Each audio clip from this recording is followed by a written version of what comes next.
Yo, what's up, guys? It's OHVRAY here, and today we're going to be watching What Happened to Ladies Code: The Miracle of K-Pop.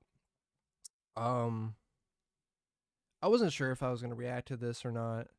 I'm still not, but it turns out that I was wrong about a few things in my reaction or my look back on the four songs that really got me into K-pop. One was I thought that they disbanded in like 2016, 2017. It turns out they disbanded in 2019, I think.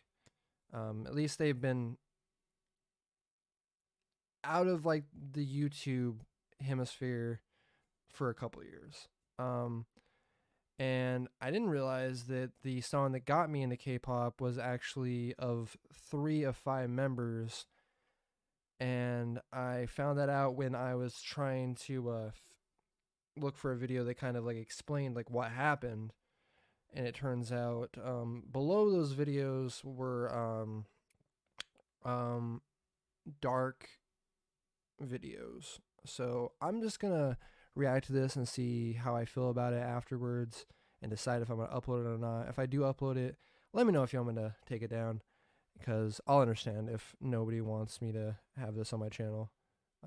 But I am at least curious to kind of like figure out what exactly happened, and just, I don't know. Let's get into it.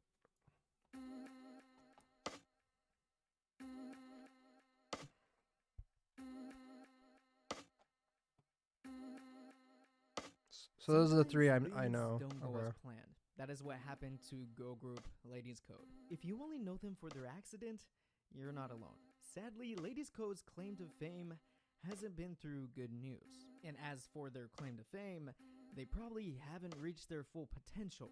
Today, we're gonna go over Ladies Code's history, the incident, and what happened to them. But before looking forward, I always like to look back. Prior to debut, the girls of Ladies Code were brought together from different backgrounds by Polaris Entertainment. Kwon Rise was a Japanese model of Korean descent. Rise became known by the Wait, Korean sorry. I Kwon just Rise was a Japanese model of Okay. Korean Japanese descent. model. Rise Gotcha. became known by the Korean public through her participation in Miss Korea 2009 Okay. as a Japanese representative. Then starting to make her career in Korea by joining Star Audition and We Got Married in 2011. Eunbi before joining Ladies Code was in the original lineup for AOA from FNC Entertainment, but made a switch to Polaris when she believed she wasn't quite ready to debut. Sojung was on the show The Voice Korea and finished as a finalist. She has a really amazing voice. Ashley was a trainee under Cube Entertainment, and Zuni was a trainee under Big Hit. These already established girls were brought together to create something special in March 2013.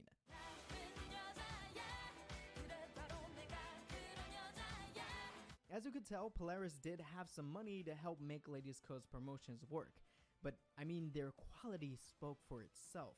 Such soulful belts, they didn't seem like rookies. Their debut song Bad Girl and the Minute album did respectively well in Korea, cracking the Oh, did top it? Okay, 50, cool. but it took the next comeback for Korea to wake up and smell the talent.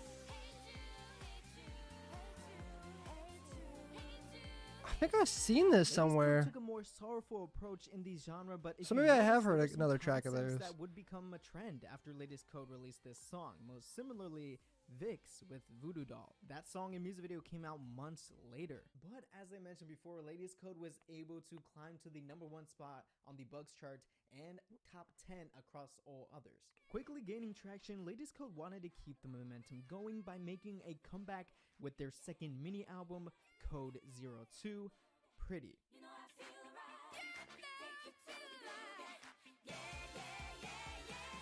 I can't stress how incredible that this group has so much soul to them, with Sujung leading the way in vocals, but Rise having a history in Japan, Ashley living in New York for some time, being extremely proficient in English. Ladies Code had so much potential No, to for tap sure. into these international markets. Yeah. But it would never happen. In 2014, Ladies Code went retro with the release of So Wonderful, then a single, Kiss Kiss, showcasing a more quirky side. Ladies Code was growing confident. and more versatile as a group. But only a month later, things would take a turn and make everyone title the year 2014 as the worst year in K-pop. I hate this year. I hate this year for K-pop. We've had sex scandals and drug scandals and abuse scandals, and of course we've got to top it all off with death. On September 3rd, early in the morning, Ladies Code's van that was being driven by their manager on the way back from an activity to Seoul crashed. It was discovered that their manager was speeding at 85 miles an hour in a 62 miles an hour zone. What made matters worse is that it was raining, which caused the van to hydroplane, where you can lose full control and grip on the road until Jesus they hit Christ. a protective barricade. The crash was so severe that everyone involved had to be treated, and sadly, And like, I already kind of read up on this a little bit before the reaction, but just like seeing like the pictures and all that, it's just the crash was so severe that everyone involved had to be treated, and sadly, members Eunbi and Rise lost their lives. Their manager was then charged and sentenced to 1 year and 2 months in jail for causing the accident after winning an appeal and reaching an agreement with families of the lost ones. It was without a doubt one of the moments we don't forget and prayed would never happen again. But sadly, it is common to see managers rush their idols to the next event. K-pop idols and companies create these strict and very demanding schedules, and still to this day, you do see accidents on the road because of it. But there was one thing that happened that you could call a blessing. The fans of Ladies Code started a campaign to promote a song from their last mini album. That song was I'm Fine, Thank You. And you know what? I'm Fine, Thank You and Kiss Kiss rose to top charts in Korea, and for the first time entered the Billboard's World Digital Songs chart.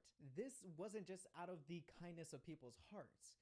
It was actually to fulfill a wish. A wish made by Eunbi to one day rank first on music charts. And as a sign of appreciation, Polaris uploaded a behind-the-scenes cut for I'm Fine Thank You in tribute of Riez and Eunbi. Ladies Code would then take 6 months to receive treatment and counseling. Returning to activities in 2015, there was no doubt Ladies Code would never let what happened to them define them. As before anything else, they went to Tokyo, Japan, holding the concert I'm Fine Thank You, Riez and Eunbi Memorial Concert to fulfill another dream, Riez's dream, to perform with Ladies Code in her home country. Nothing.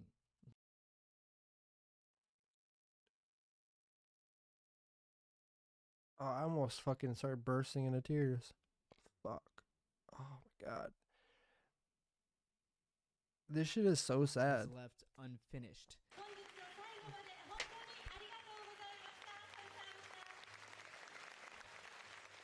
It's heavy. It's heavy.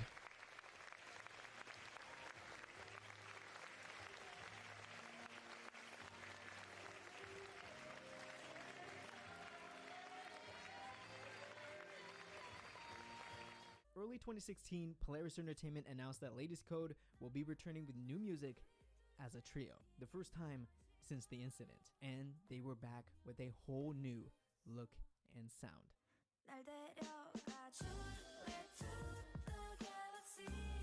You already know. Galaxy was slower, smoother, and much more mature than what we have seen from the group before, dipping into jazz almost, which is rare in K-pop. But what was more striking is the symbolism in the music video. Did you notice all the items and hints to the number 3? The scenes with triangles, the album cover, and the name? Ladies Code wanted to explain they are unshakable. The funny thing is, do you know what the strongest shape in nature is? A triangle. With the release of the single... What do you want to watch? We could watch Modern Family. Oh, how about Ted Lasso? Google TV recommends shows and movies. I think I'm gonna have to from all apps, so dive you don't have to go from app to more app. into like Ladies Code because they already are like in a special place in my heart just because of what they've This- like done. Like they're like one of the reasons why I jumped into K-pop. So this is really sad. The Rain, Ladies Code rebranded and was able to establish themselves in Korea once again. In 2017, Polaris had Sojung have her own solo debut with the song Better Than Me. And you might notice someone familiar.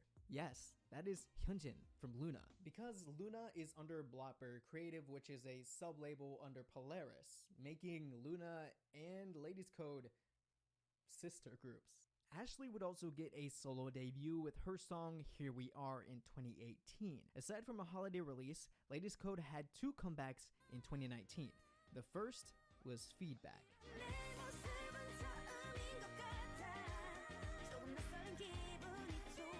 The girls were finally seen having fun and feeling happy again. And the second was Set Me Free.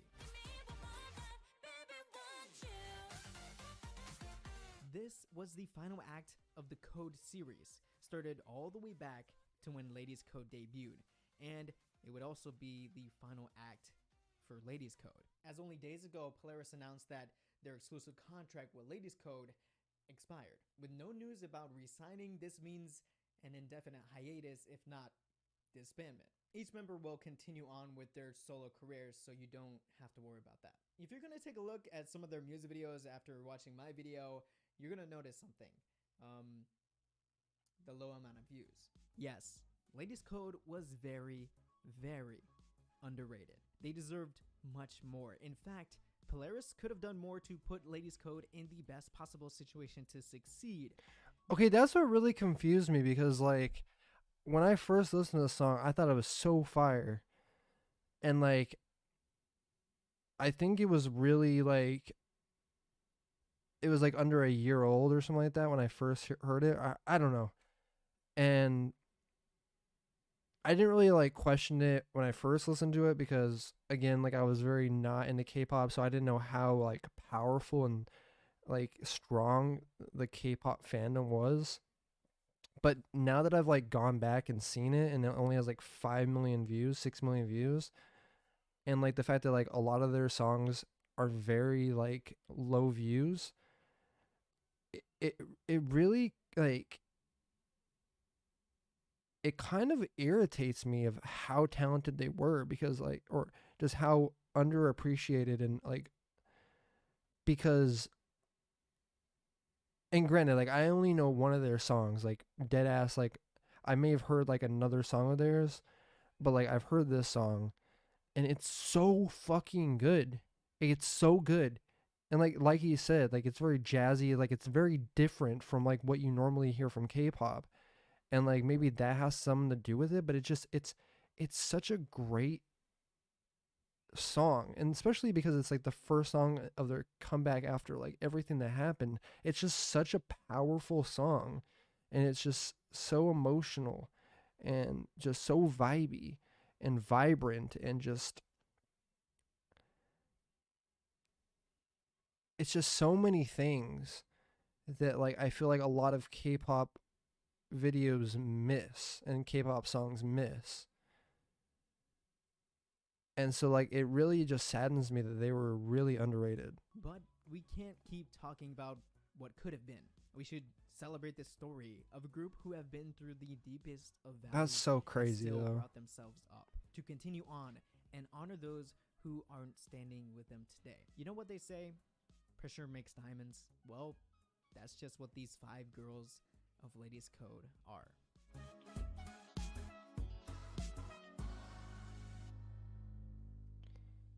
Shout out to you, Internet Nathan. That was really